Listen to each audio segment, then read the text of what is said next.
Bella Salon and Day Spa, located at 41 West Main Street in Northeast Pennsylvania, proudly supports Chautauqua Sunrise and its volunteers.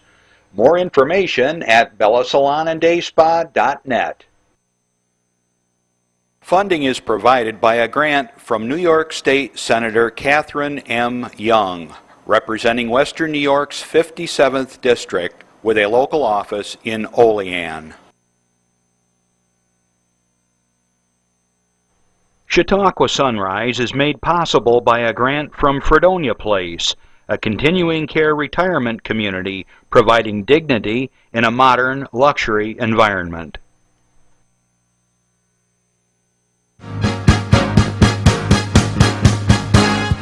From the Access Channel 5 studios in Mayville, it's Chautauqua Sunrise. Chautauqua Sunrise is hosted by Doc Hamels and supported by the award-winning volunteers at Access Channel 5. Continuing the traditions of Senior Report, we are here to share local news, colorful interviews, and events of interest to everyone. Chautauqua Sunrise is broadcast live Saturday mornings each week, countywide, from 9 to 10 a.m. Join us by calling in live, emailing us, or checking out our social media. And now, from the Channel 5 studios, it's Chautauqua Sunrise. Hey, good morning. I'm Doc Hamels, and you are watching Chautauqua Sunrise. We got an unbelievable show for you today. So if you are thinking about, I'll just flip to the other channel and watch the National Geographic or something, stay tuned. This is going to be a great show today. I got some special guests, and we got a second set of guests coming up towards the end of the show. But anyways, I just want to tell you, happy spring. It's been awesome. The snow is melting. Max, my dog, is free again. He can run wherever he wants to without sinking into 3 feet of snow. I thought I was going to have to call the rescue unit to find him the other day. I want to just start out real quick because we're going to get right into our show fast here today. Let's do a shout out to the folks at the White Inn. They were super hospitable. Let me see, what's the right word? Hospitable to me, thank you. It's too early in the morning to talk fast. Anyways, they were super. I got to play out there for them and their fundraiser for the Western New York Food Bank. I guess they raised quite a bit of money. And then I also want to shout out to the folks at the Frewsburg American Legion. Great time there, and it was just a lot of fun, and they treated me real well. So anyways, I managed to get through 4 gigs in 1 week. It's for St. Patrick's Day. I'm still in my uniform here today, and hope you had a great weekend. Okay, I got a piece of trivia for everybody, including my guest. Okay, here we go. The question of the day is, what do the Grateful Dead, Peter Frampton, and me have in common? Okay, so I'll let you ponder that, and we'll get back to the answer on that in a little bit.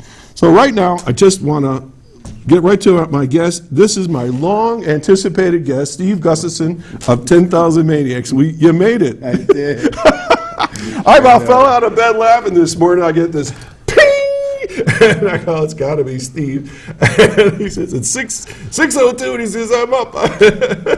So welcome. Thank you. Thanks for having me. I'm sorry I missed my last visit. No, it's okay. Things do happen. You should have seen the light that went off in my head when I was looking at my computer, and I went, oh!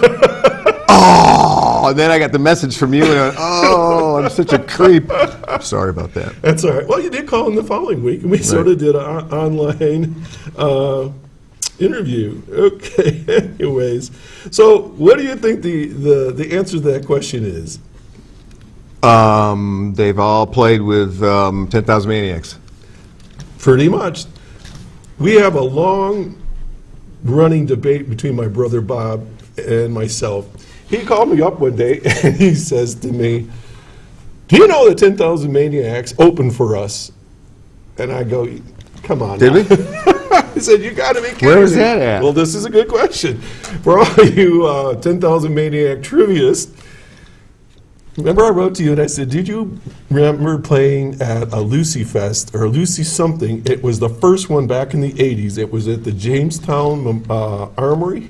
Yes, right. Yeah, And that's you right. said you remember doing it, That's but right. not much about That's it. right. All That's right. So I get this. That's We're right. standing around in our band rehearsal, and our drummer Judy Veets says to me, "I got this gig. It doesn't pay anything, but they want a couple bands to play for this Lucy Fest that they're trying to drum up, for Lucille Ball."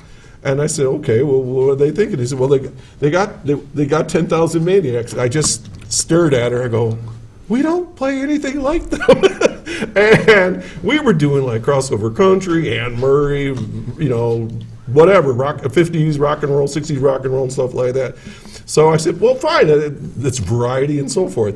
So we're in the armory, we're up above waiting for you guys to finish. Yeah. And when you finished up, all I remember is we were coming in, bringing up our equipment, and you were leaving the stage. So What was your band? I'm glad you asked that question because I got a present for you. You said you have an attic full of garbage. Well, here's one more for your collection. Oh, nice. I wish I Yeah. had one for you. Oh, wow, look at that. Can you zoom in on this? Over that way? Okay. This was our group Vegas. I don't know. Can you get this? We're on the wrong. Oh, we're this way. No, I'm over. Where am I? Come on, guys. You're making me crazy here today. Okay. We were Vegas at the time. There's this guy here, skinny looking guy with the dark hair. My brother, and there's my wife Barb. Remember I was telling you about the Tennessean? There it is there. There's Judy Veets, and then my sister-in-law Peggy. We all played in the group at the time. Well, anyways, we opened for you. So there's a souvenir for your collection from that day. Well, thanks. Wow, how cool. So, Bob, you won the argument. You'll see this later on. Yeah, on we YouTube. played with Frampton last summer, and he was great. I bet. He was really great. Right. It was fun. And so He had a big crowd. So there was just two bands, and your career went like this, and ours went. Ours is up and down. Sure. Yeah. I think all bands do. Well, that. yeah. So, anyways, It's a lot of hard work to stay in the public eye all the time, It's so you want to get away from it sometimes, and when you do, especially today's world, you're losing fans. yeah. They forget about you. Well, I was thinking about that, and I thought, you guys are really on your second generation of fans, aren't you? Yeah, we are. I had young teenage kids say, "My grandmother likes your band." Well, the truth is, think of all the musicians that are the big names, McCartney and Clapton and all those guys. Dylan, they're 70 on up, and they're still doing it. They're still hanging in. Leonard Cohen. Mm-hmm. Oh, He's yeah. like 80, isn't he? He's got his voice. I love Leonard. He's great. Hallelujah. He's a good songwriter. Yeah. And so, but you guys have been together for 33. 33, going to be 34 years here Yep. pretty quick. So, right now, I want to know, and everybody, just real briefly, how did you get into the business? You mean with this band, or just where did I start How in the music? world did you even get into music? Well, my parents liked music. My dad really loved to listen to music. He built a little, what do you call it, Heathkit record player. I know what those are. Right. I had a heat, yeah. And we stuck it in the old record player that was my grandfather's. And he put a little track on it so we could slide it in and close it up. And he'd play he liked big band music, and he liked Patsy Cline, and he liked Tennessee Ernie Ford. Oh, sure. And that's how I kind of, that early music. And I had an older sister by 5 years. So when the Beatles were on Ed Sullivan, my dad wouldn't let us watch it the first time. Oh, my God, you missed it. Yeah, missed it. Good news, it's on YouTube. I remember it was in 64, Yep. right? And it was, I think, November, and my grandmother was there. No, it was She February. February. Yeah, it was All right. after Kennedy was killed. Okay. And So it was 65. was it really? Yeah. Okay. Well, whatever it was, we were Oh, talking no. Yeah, it was 65. Okay, we were all sitting around the house, and my grandmother she was probably in her 80s at the time, and she was up for dinner. I just remember my brother and I, were like antsy, couldn't wait for the Beatles to come on. And I'm the same age as your sister, by the way. And so we I remember clearly to this day standing there. I mean, I think we're inches away from the TV. So my dad's like, "Get away from the TV! We can't see." And the Beatles came on. Well, because the screen was only that big. Yeah, and everybody would say, "So what's the big deal? All these girls are screaming. You can hardly hear the music." And of course, they had long hair. Yeah, that's what my dad said. Which- Long hair. So I couldn't believe it. Which was like Yeah, this right. long. We you got know? longer hair than me. And now you look at us now. I mean, I used to have hair down here. I'm sure you did too. And but the Beatles really kind of kicked it off, didn't it? We got to see him the second time. You know, they really, that was a big moment, I think, for me. And I found my dad's, which was actually his dad's, my grandpa's Gibson tenor guitar hanging on the wall in the basement, and bought the Ernie Ball chord book and started playing because of the Beatles. You know, I thought, wow, I could do that. Yeah. You know, and then my parents always encouraged me when it was time for grade school and we were going to go to junior high, and they bring the band down to recruit, and you know, the parents go with the kids, and my father said, "I'll buy any instrument but a drum or a violin, anything but a drum or a violin, please." Right? You know, I can understand that. I understand. Yeah. So because the band director played trumpet, and it was Bill Knight, who was just great. I picked trumpet, and I was terrible. I was last chair third, but it was a great experience, and his devotion to it and his drive to have us be good was really inspiring. Especially learn tempo and harmony parts and where you drop in, where you drop out, yeah. all the important stuff.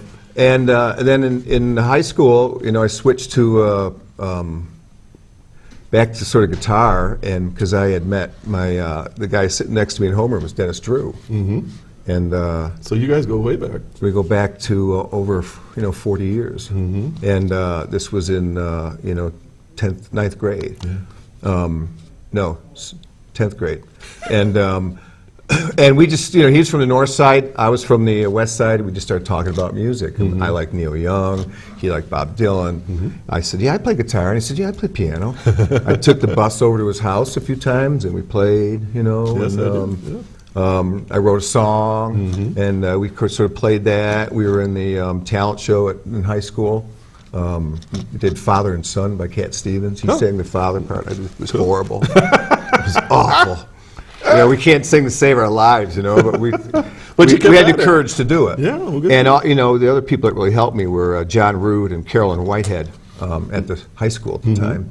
John was the director of the musicals, and I got involved in those.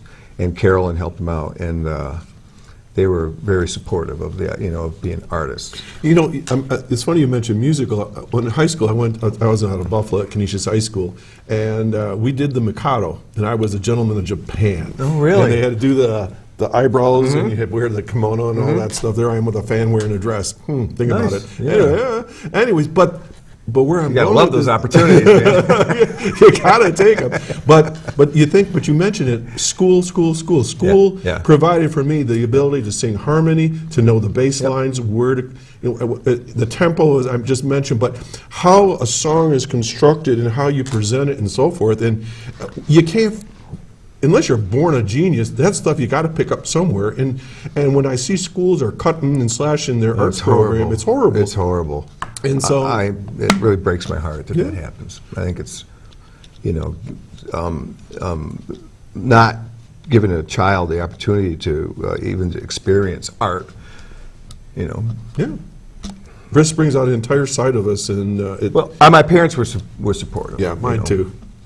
And I think I said it to you today is before I left the house is the standard joke. I'd be doing dishes and getting ready for band practice in my parents' basement, and my father would look at me very seriously. He says, "Do you know how to play Far, Far Away?" Yeah, right. And I said, "I don't know that song." And I thought he meant, "Do you know the name of this particular song?" Because he was getting tired of the house shaking and us wailing like cats that were in heat, probably. Yep. And it's funny you said you and Dennis grew up.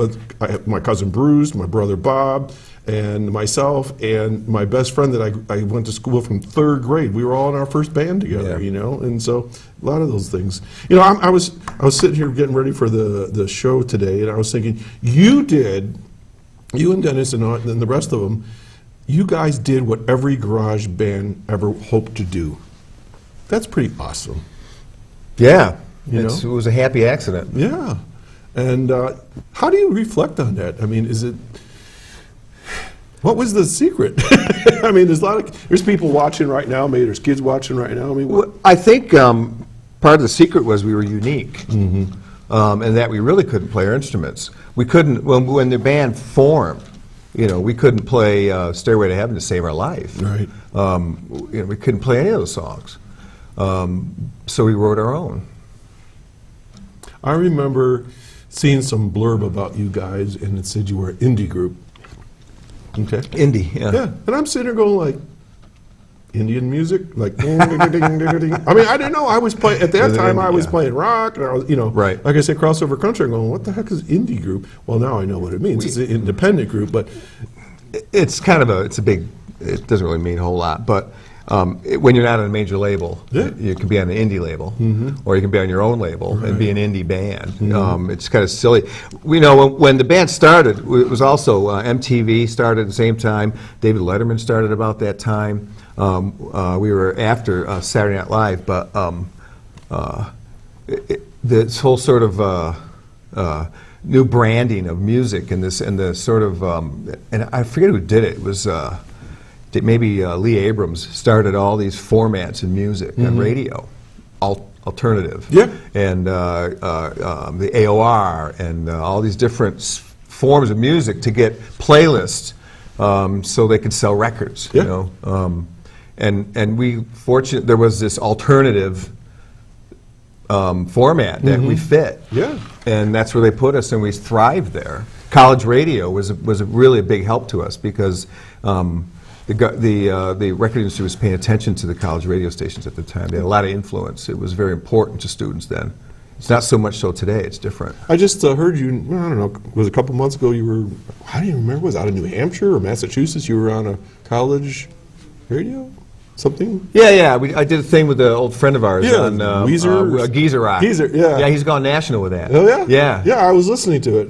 Geezer Rock, yeah, it's pretty cool. He only interviews bands that are like 25 years old or older, I think. Wow. It's okay. But let's celebrate that, what we just talked about. Yeah. I have a note here. It says 10,000 Maniacs, to me, you're like a phoenix. You go up, you burn, you recreate yourself, you keep coming back, and you keep coming back. And so you've sort of recreated yourself again, haven't you? Oh gosh, I hope so. If you want to thrive in the industry, because you got to play a lot now. Because there's not a lot of money from records unless you had some hits from the past. Even then, those royalties are pretty small. You can't just always do the same thing, and that's something I stress when we're doing rehearsals and that when we're going to start doing some more gigs is, one, let's rotate songs out of the set that we've been doing a lot, keep them fresh for us and for the audience, because we get a lot of return fans. We have fans that follow us around, the stalkers. I see that from around the world. Yeah, and they came to Jamestown for our 25th. A guy came from Britain, a guy came from New Zealand. Unbelievable. I invited him to my house for dinner, and and a kid from Germany brought his mom, and in fact, the guy from Britain brought his mom too, and I invited them all up to my house. I said, "You guys got to come out to my house and have dinner. I just want to meet you. It's so cool that you're doing this for us, and we're friends. Yeah, and to this day, lifelong friends. Yeah.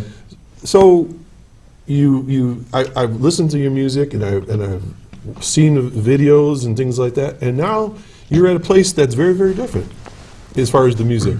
Can you tell us a little bit about Twice Told Tales? Yeah, that was really it started with Mary Ramsey singing some a cappella songs during our concerts, between songs. She likes, she plays a lot of that anyways, and she was singing the Song of Wandering Angus as an a cappella piece, and Greenwood Sideo, and Jerry would come in on the end, and the Greenwood Sideo just beat on this cool little beat, and it's Mary and the drums, and it was just really kind of a special moment. And Dennis said, "Yeah, we got to record this." Yeah. And so they really started out as kind of something small. Let's record these two songs and give them to our fans. Excuse me. And then Mary said, why don't we get John in here and, get something to work with John. John Lombardo. Yeah, John Lombardo. And we said, yeah, that'd be great. So he sent us all cassette tapes of songs. And I said, where do I plug my headphones into this, John? We threw those cassette players away years He's got ago. a rotary phone at home. High tech. Yeah, I had to find a cassette player to listen to it. And so we sort of... came to agreement on some songs that we liked, and started. And they're really not difficult songs. No, not at all. She Moves Through the Fair is 2 chords. Just back and forth, but it's what you do with it. But that's okay because good music is good music, and it's that's story. Right. It's right. A good song can be played on spoons if it's a good song. It was really, really kind of fun to sort of explore this other way of playing, and what's really sort of exciting is how it's going to affect the next record we record. Yeah. Let's bring that picture of the twice-toed tales up again, Jeff.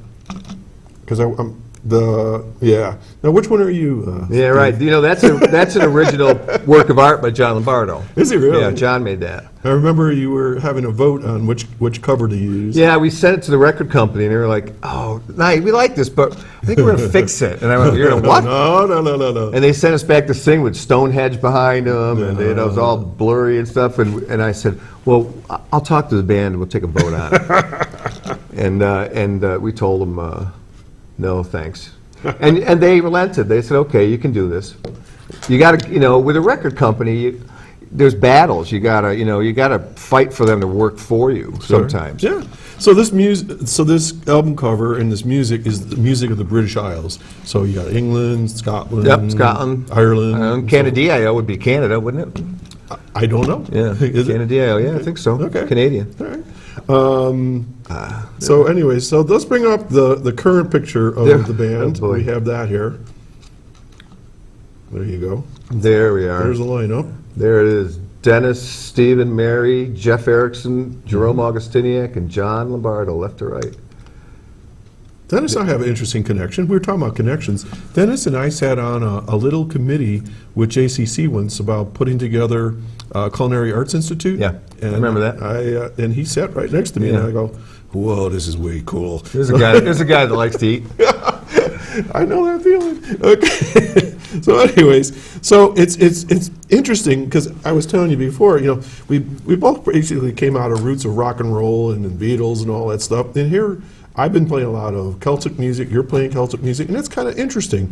It's a little different. They almost kind of go back to earlier music and simpler music, and when you play it, people really do listen. Yeah. And speaking of listen, they do. How about we have a little listen of one of your cuts? Yeah, sure. Okay, you introduce it, and Jeff will play it for us. The record company actually picked this number to send out to radio, because I guess it's sort of radio friendly, but it's for really like world music charts. It's a Misty Moisty Morning.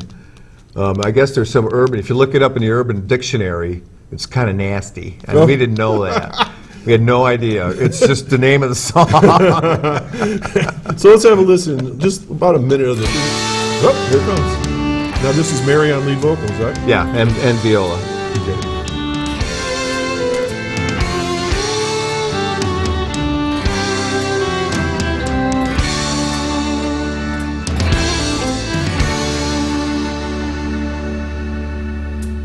One misty, moisty morning when cloudy was the weather, I met with an old man, clothed all in leather.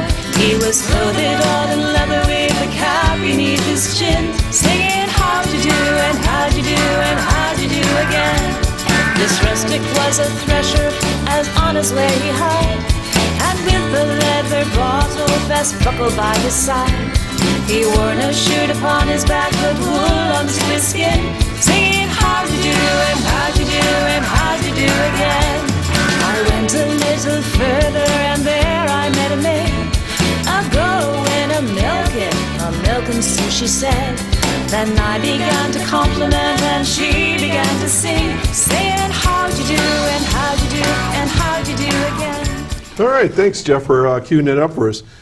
Sounds really good. I Thanks. listened. I got my download yesterday. Did you? I listened to every one of the songs. It's good for you. Isn't that fun? It is fun, and Did you follow any of all the updates that I did? Oh, absolutely. I did over 40 of those I things. did. It came. Actually, I got them twice a day for some reason. Yeah, I'm sorry Why about don't you that. talk a little bit? That's all right. Why don't you tell the folks a little bit about how that all worked? Because that was pretty interesting through your pledge. PledgeMusic.com is, we stumbled onto it. A former manager of ours said, you guys should try this. And so we went and took a look at it on the web. And that former manager happened to know the guy who started it, another Brit, and British guy. And he lived in New York. And we were playing in Manhattan that summer, and we met with him. He came to our hotel, we had lunch and talked about it. And he said, yeah, this is how it works. And so we did it for Music from the Motion Picture, the record we did in 2013. And it gives the fan an opportunity to you can buy you can pledge a minimal amount and you get the downloads.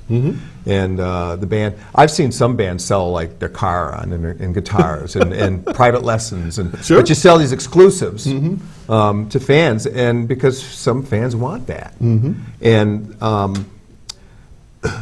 they get to follow you. The band's responsibility is to sort of let your fans see what you're doing when you're making the record. Right. It was fascinating watching you in the studio and little outtakes that you were doing, just kind of humorous things. So I bought a GoPro camera and a nice 35 millimeter video camera, and I did it all myself. I did all the stuff. And in fact, before I was up all night. And when I was up, I was editing footage. Actually, what I was doing was tagging files, because I have just row of files of 2 minutes or 30 seconds. I had to look at them and tag them, so I knew what they were, because I got to put it together and make. What I love was behind the scenes of what working musicians really are doing, sitting around drinking, eating. No. You were. We had some champagne when we got done recording. I saw you were toasting. Yeah. No, but let me be serious though. We saw behind the scenes, like I think where Mary and her sister were working on a piece, where you guys were talking about how you were going to do the sound and something called reverse reverb or something. I had never heard that term before. I don't know. And it was, but it was the real day to day what you all do. Yeah. And I don't It's think fun. I don't think people really realize all the work that goes into all of this, let alone the live performance, but the studio work. And it's really the fun part, but it's also you don't get that. The scare of playing in front of an audience usually ends up with a great reward. Yeah. Because if you get a standing ovation, and of course we work for that every night. Absolutely. And there's nothing like that. It's almost as good as getting paid. You must have been like, I don't know how long it must have been for you to come off the ceiling, but when I was at the Jamestown concert, and thank you, by the way, for the tickets, that was just breathtaking. That was just so much Thanks. fun. Yeah, it was great. Thanks. We've been working really, really hard. Okay. And we do play sober. That's always a good thing. Yeah, because we didn't used to. Yeah, I understand that. We got a phone call. Oh. Okay, so good morning, caller. Hello. Good morning. I hear someone. Good morning, Hello. Doc. Good morning, Oh. Steve. This is Linda Spalding. How are you? Good, how are you doing? Hi, Linda. Great, Steve. It's great to see you on the show. Thank you. It's great to be here. Thanks for calling. Oh, well, I definitely wanted to call. I have a question. Weren't you performing at President Clinton's second inaugural ball at the Kennedy Center? Yep. A minor footnote in history. Yeah, we were. We did, and we got to meet him and Hillary. It was we were jumping for joy when. What's your question? That's a long story. I could tell it, but we'll be here till tomorrow. Well, It was really fun. Doug and I danced to your music that night. Oh, were you there? We were there, yes. You were? Yeah. Oh, how fun A is that? stalker. How fun is that? That's great. Linda, you got family in the business. What do you hear this one? Tell them about your family. Well, he probably knows Nick Carter's my grandson Okay. Yeah. All right. with the Backstreet Boys. Well, a lot of Yeah. people don't know that. Yep. Music royalty here today. We know and that. he's going off on his own too and doing some acting. Excuse me, and also Aaron Carter is my grandson too. Really? Oh, how fun. I knew that. Yeah.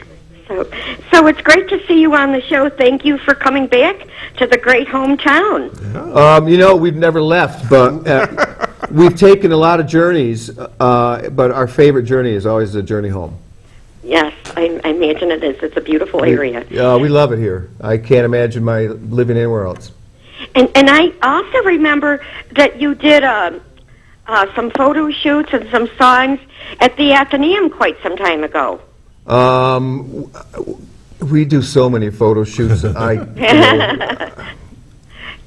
know that it's an occupational hazard. Yeah. Well, I know a lot of the senior ladies and the dowagers were just thrilled to be part of it in the background scene. Oh, nice. Yeah, that was the video for Trouble Me, I think. Would be what you're talking about. Yeah. Cool. Okay. So. Well, have a great day. Thank you for Thanks, coming Linda. on. I just wanted to make some announcements on behalf of the Chautauqua County Office for the Aging, that we have services for seniors, and that I also have the Senior Employment Program and the Computer Training Program at the various sites, one in Westfield, Dunkirk, Brockton, and Jamestown. Okay. And the number to call, which is on the screen, Right down there. is Leave the telephone here. 753-4471. Okay. Thanks a lot, Linda, for calling and sharing that story. Awesome. Thank you. Okay. Bye-bye. Bye-bye Bye. now. Thanks. Okay, I have 3 words. Amanda Lynn Barton. How in the world did you steal her from Bill Ward? That's awesome. You probably pay her more. Amanda and I have a little connection. Bill and Amanda and I, we did a Christmas special a couple years ago. And Amanda's incredibly talented. We've been always, we've worked with Amanda in the past, and she's played with us, and she's an incredible talent. We just thought we'd give it a go. She's working down at Infinity, which is one of the great things about. I've done some work for them. About this town. That's I love that. unbelievable. It's so cool. What would you have done? What would you have given to have been in school and go to an Infinity program? Look at the musicians they're putting out of that. I know. Fantastic. Bailey, Steve-O and all those folks. And our sound guy, Josh Reuter, was working for us for a while. It's unbelievable what they do down here. Wait, what were we talking about? What are we talking? Oh, Amanda. Oh, Amanda, yeah, right. So, and she was always busy in her own band and doing other things, but now she's got some time, and she said, "Yeah, I'd like to." Yeah, so her and Bill were here just before Christmas. She's great talent. She's going to come out and do some harmony singing and maybe get some fiddle playing. Yeah. Oh my gosh, she's just a natural. Yeah, that gives us. This summer, we've been doing a lot of shows with, we hire horn sections. I saw that. Every town we go to. Oh, my gosh. And I've got a connection of, we get a good 3-piece horn section in just about every major city we go to. And this year we're going to, it's great about playing some of those smaller, the 300-seat sit-down dinner places are really nice because you can play, we can play any song. You can play really quiet stuff, and you can do songs because it's a hard ticket. People pay there; they want to see you do stuff. They want to see new stuff, and and we do a lot of those. And then we do the festival things, and we got to do all the hits, and let's bring the horns out and bash it over their head. Because if you play something they don't know, they leave and go get beer. That's right. Yep. That's that filler stuff, whatever. And you're playing your heart out. Steve, how do people get a hold of Twice Told Tales? Twice Told Tales is available at Maniacs.com. Okay. And that's your own website? It's our own website. We just rebuilt it. It looks nice. It looks really nice, and it's done with a WordPress format, so I can actually edit it because I can't write HTML. I'm not good at. I can't write code. The only code I know is let's go get a drink. No. Maniacs.com. There's a button right there you can go to. It's not available till the 28th of April, but you can order it at Amazon.com. Okay. That's iTunes doesn't have it yet, but they will soon.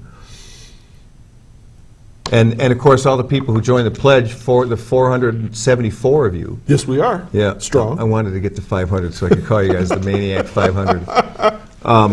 That pledged, they've got the downloads, they're listening to songs now, and the CDs just showed up at my house yesterday. I saw the picture of the delivered right to your house in big boxes. And I'm going to start next week. I'm going to start putting them in envelopes. Busy guy. Shipping them out. Awesome. But yours is going to be a little later because you want an autograph. So well, yeah. I got to get everyone together for that. We have. I can't wait. We sit around the table like this. Pass and them through. Just pass them around. Absolutely, yeah. Yeah, I saw that. I thought, how cool is that? I would love to have that. And Thank you. Kev Rove. Yep. He's he's doing something similar. So I'm trying to get him on the show maybe this Oh, you summer. should. He's doing his on Kickstarter. Yeah. So- What we liked about PledgeMusic.com was that it's just bands. There's nothing else. It's just about music, and the guys are real music fans, that run it, and it's pretty cool. I'd advise any musician to try it out, see if it'll work for you. I know you have a huge fan base, and this is going to go on YouTube here pretty quick, probably within the next 24 hours. Well, isn't that huge? We lost a lot of fans. You have a lot of fans. Yeah, I know, but you have a lot of fans. I got relatives in the Netherlands that still follow your music. All right. Doc, let me tell you. Let me tell you a story. All right, tell me a story. Do we have time? Yeah. Okay. Last year we were playing at I forget, Hartford, Connecticut, a really nice club, and we do a song in our set called "Lady Mary Ramsey," right? And which is on the new CD. Right. It's a 300-year-old song that she found, searching, and she found there's two versions of it, and we've got both versions of it. Reels, sort of like jigs. And so we do, in our set, we do a song called Gold that Jeff Erickson sings. So we feature him, so Mary takes a break. And she comes back out, and I say, ladies and gentlemen, Mary Ramsey's back. Let's give her a hand, right? Everyone claps. And then she says, I found this song. It's 300 years old. It's called Lady Mary Ramsey. My name is Mary Ramsey. And we're going to play the song right now. It's called Lady Mary Ramsey, right? Right? Okay. And then after the show, we're meeting people, and a woman came up to me and said, I had no idea Natalie played the violin.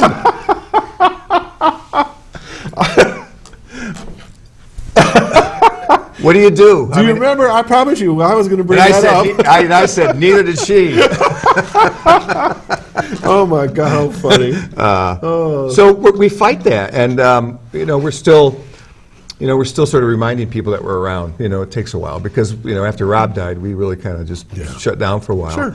and didn't work a lot. And you got to be a working band. Absolutely, you got to work. You got to stay relevant. Yep. It's funny. I told you we were going to get messages. I'm sitting here, my phone dings. And I'm looking at it. My brother says to say hi to you. Oh, hello. So my brother Bob says hello to Steve. He's a bass player too. So That's too bad. My son said he wanted to grow up and be a bass player, and I said you couldn't have it both ways. You can't do both. I can relate to that so much. You ever get this from your kids? You're out there playing, and someone says, "There's your dad. He's singing." They go, "Yeah." Okay.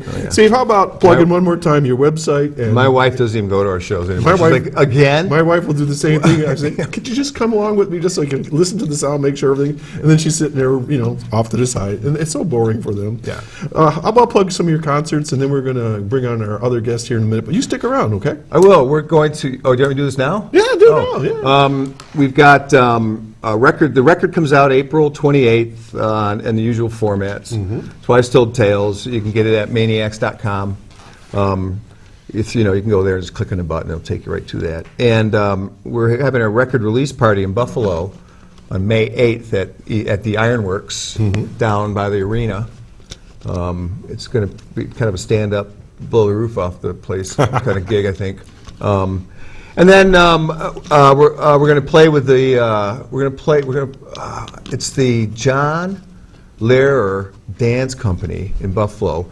We're going to play October 3rd at UB Main Stage, and they're going to dance to some of our songs.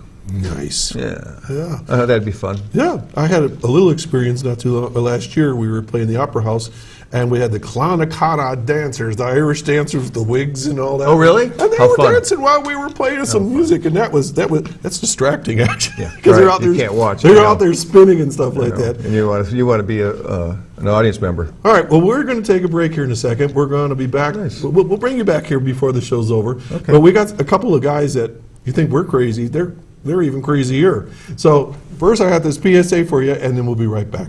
You're watching Chautauqua Sunrise.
Hey, I'm Doc Hamels. You're watching Chautauqua Sunrise. My guest up till this point has been Stephen Gustafson from 10,000 Maniacs, and we've been having a great time. You ride bike? I used to ride a lot. I used to like it, but I don't have time for riding bikes. You're a busy guy. Well, I got a couple of guys here that are crazy about riding bike, and I want to bring on the Zook boys. So good morning. There's Jeff and Galen, and you guys are going to be talking to us today about the ride for Roswell. And Jeff, you look very cool with your bandana there. So who's going to do the talking here today? I don't know. Let me start. It sounds like you are, Jeff. For the moment, yeah. Okay. But, no, I just like to say, it's been fun, it's been great listening to you, Steve, and, what you do is really good. I'd like to think that what we do with riding bikes and raising money for Roswell is really something that is just as fun for us, and it is, because we get to go up to Buffalo, and I did a 30-mile riverfront ride at 7 o'clock in the morning down by the river, which was really cool. Sounds like a song. Yeah, Down by the Yeah, yeah, I think there was one like that. But this year we're doing a 44-mile ride. 44 miles? 44 miles. All in one day? All in one day, and then God. I'm probably going to have to That'd be go back and come back here and go to work that night. Whatever, it works out that way. Uh-huh. But we're going to go into Canada, up by the falls. Oh, that'd be nice. Oh, that nice Yeah. mist. Oh yeah. Misty, moisty Monday. Yeah. Yes. See how I'm playing this in there? I'm rolling these two. Yeah. It all works out, but but we're looking to raise. Last year they raised $4.4 million, and for every dollar that was raised, they were able to leverage $13 more in grants Wow. and funds. So it turned out to be like a just over $50 million or something like that for That's unbelievable. for research and patient care. Wow. So Good up there. Yeah. Jeff, I know this is close to your heart, and but why are you doing this? I had to go through the pain of losing my wife to cancer, and it's kind of a long story. She had breast cancer and was all right, and then a couple years later, everything blew up again, and she passed away within just a couple of months, and there really wasn't a lot that could be done. So this is a mission for you, right? A passion and a mission. I'm not so sure it's so much of a mission as yet, but it's probably working on You're it. working on it. Anybody's going to ride 44 miles in one stretch. I call that a mission. Yeah, So you do it in her honor, in her memory. yes. Well, good for you. So Who's this guy that looks a little bit like you? a little bit. This is my twin brother. Yeah, I got a brother like that too. We look like twins. Yeah, twin brother, 6 years apart. Go figure. Actually, Jeff is the oldest in the family. I'm the youngest. But you have the same hairdos. Kind of, sort of, yeah. And Randy Burt, the cameraman, he talked me He into got the same hairdo too. and he's just kind of copping out today, but he is doing the ride also. We're all doing So- the 44-mile This is Saturday morning, right? Saturday morning. Who's going to be here with me?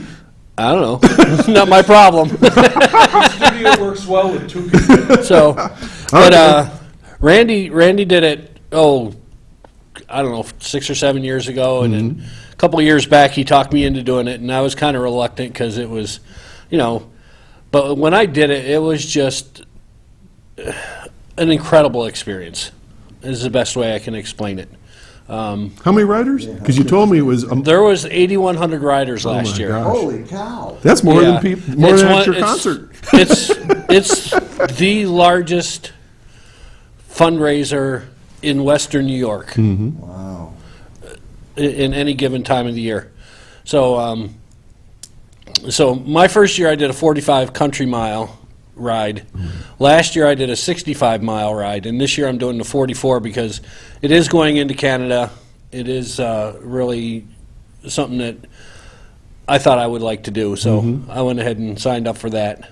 And they have different rides, anywhere from 3-mile family ride all the way up to I could do that. all the way up to 105 miles, Holy a century ride. So, So people pledge so much a mile, or just a flat amount? well, when I ask for donations, I tell them whatever they want to give. I've gotten donations of $1. I've gotten donations of $100.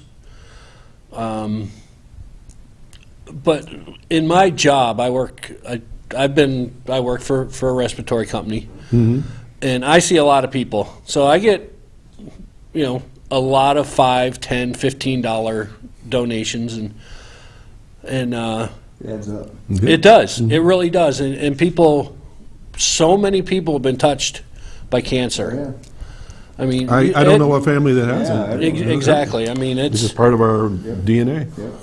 and people, even sometimes it's like, I get people that are like, I'll give to you because you're asking in person, but I won't give to any other thing, because so many people, so many organizations are out raising money and this and that and the other thing.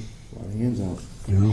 And they do have some incentives for raising money. The shirt I got on is Very stylish. if you raise $1,000, you get the shirt. The hat is along with it, and there's little rewards for raising money.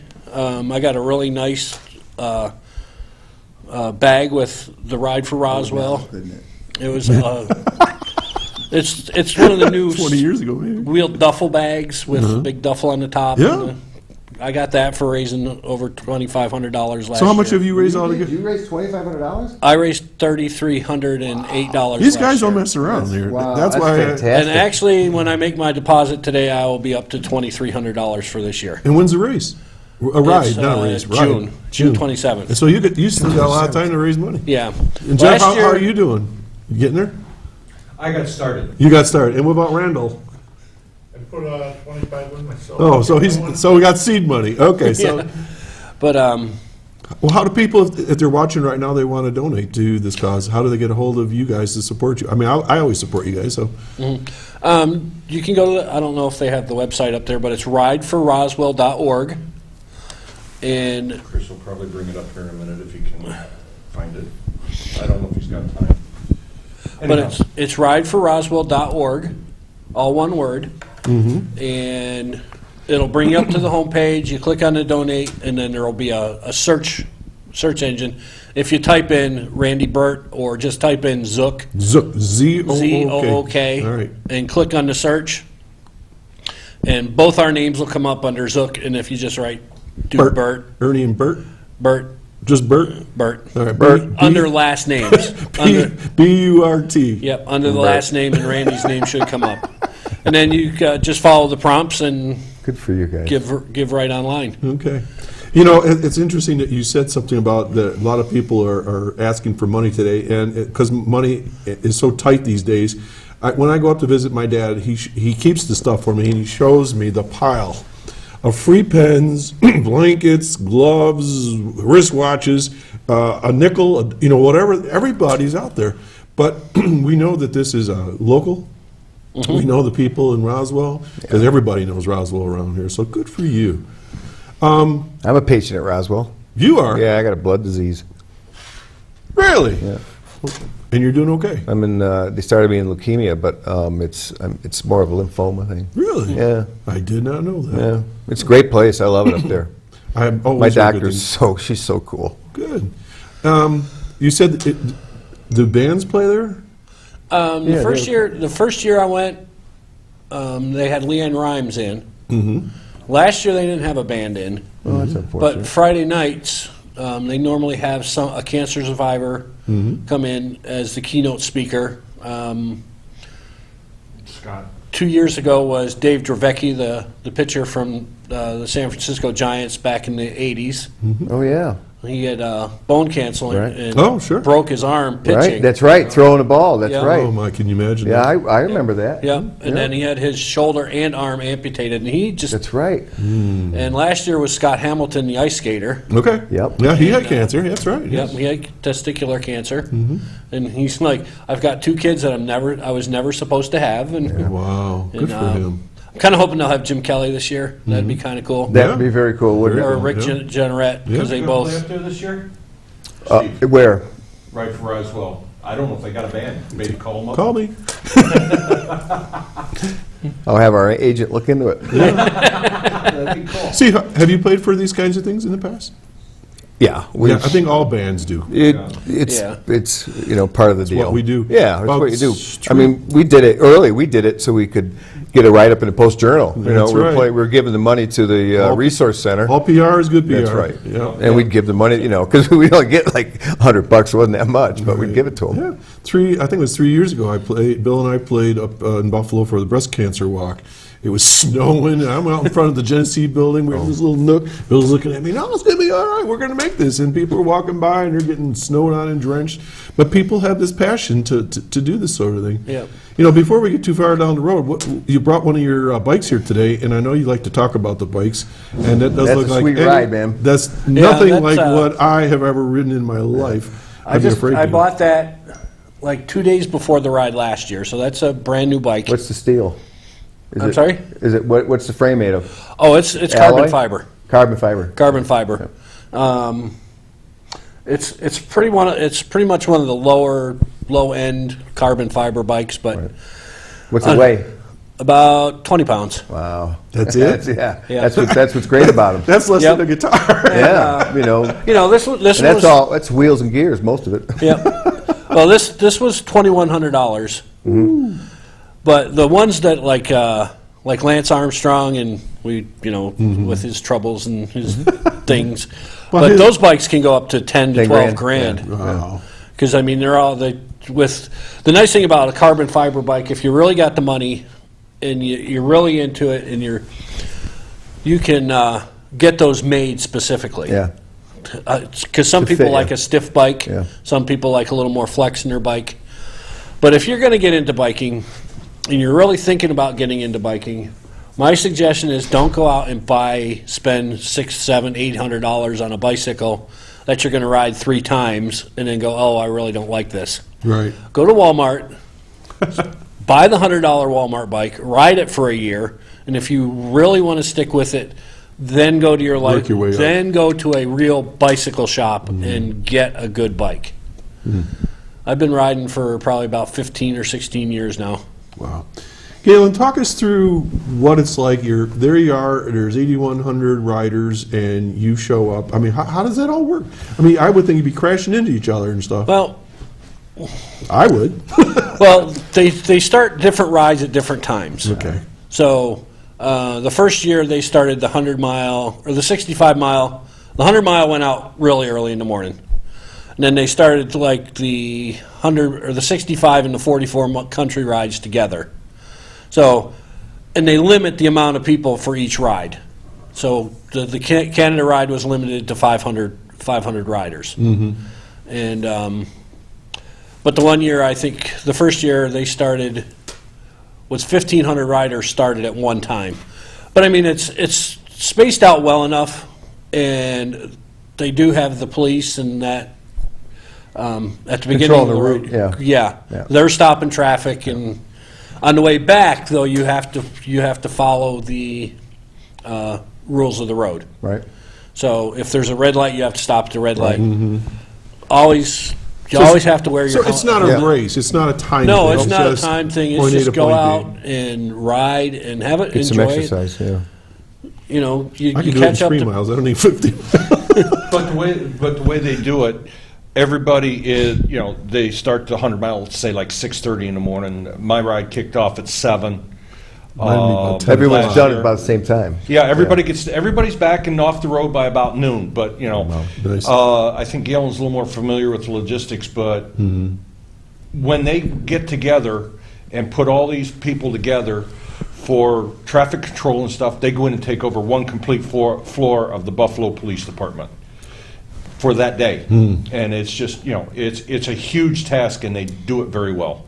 Well, catch your breath for a second. I got a call, message that came in while you guys were talking, and someone would like to know if they want to donate cash. How do you handle that? Basically, you just give it to us. Do you give a receipt for that?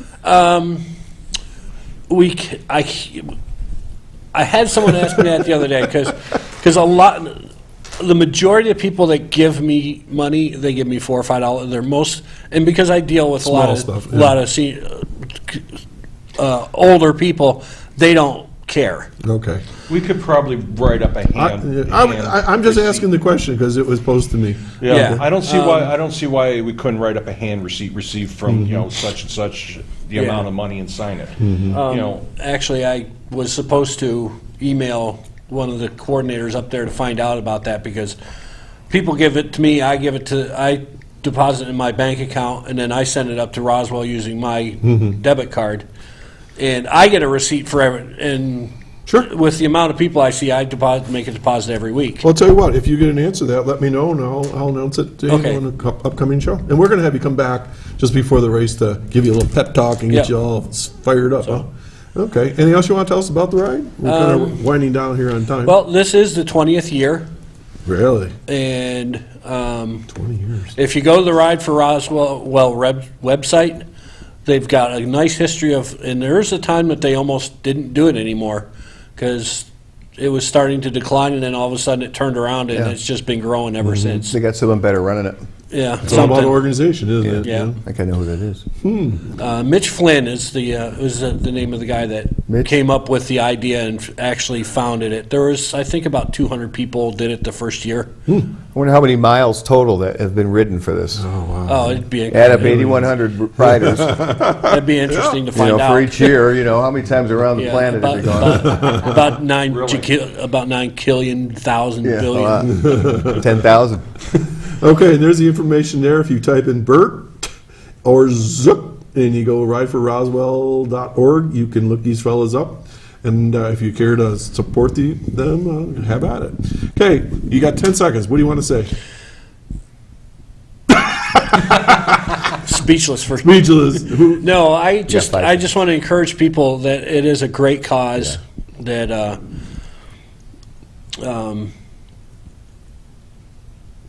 And it's a lot of fun for us. So Okay, all right. it's just And you guys called in, because I know Randy called in one year and is, I can't move. I got past the mile marker. I can't. that's because Randy doesn't go out and ride his bike before the ride. Oh, Randy Yeah, did. you gotta be Randy ready did for well. Okay, folks. Well, working. those are the Zook boys, and Randy's over here on camera right now. He's shy today, I guess. We'll get him on another time. But if you want to support that. My guests also have been Steve and Gustafson of 10,000 Maniacs. Steve, you got the last word here before we sign off. What would you like the viewers, your stalkers, to hear from you? Stalkers.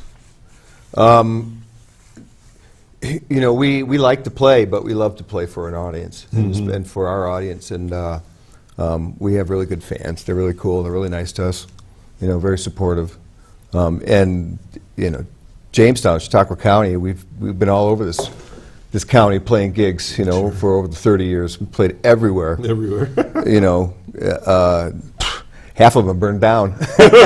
So buyer beware. Buyer beware. Buyer beware. Pay the bill. A couple of those bars aren't, Okay, and they can get a hold of you for their music again at Maniacs.com. That's it. maniacs.com. That's it. Okay, folks, you've been watching Chautauqua Sunrise. I'm Doc Hamels, and it's been a great pleasure having Stephen Gustafson from 10,000 Maniacs, Jeff and Galen Zook for the Ride for Roswell. I'm going to do this all again here next Saturday morning at 9 o'clock, where we're going to have Jim Holler talking about guitars and all kinds of great things down in Africa. Stay tuned. We'll see you next week.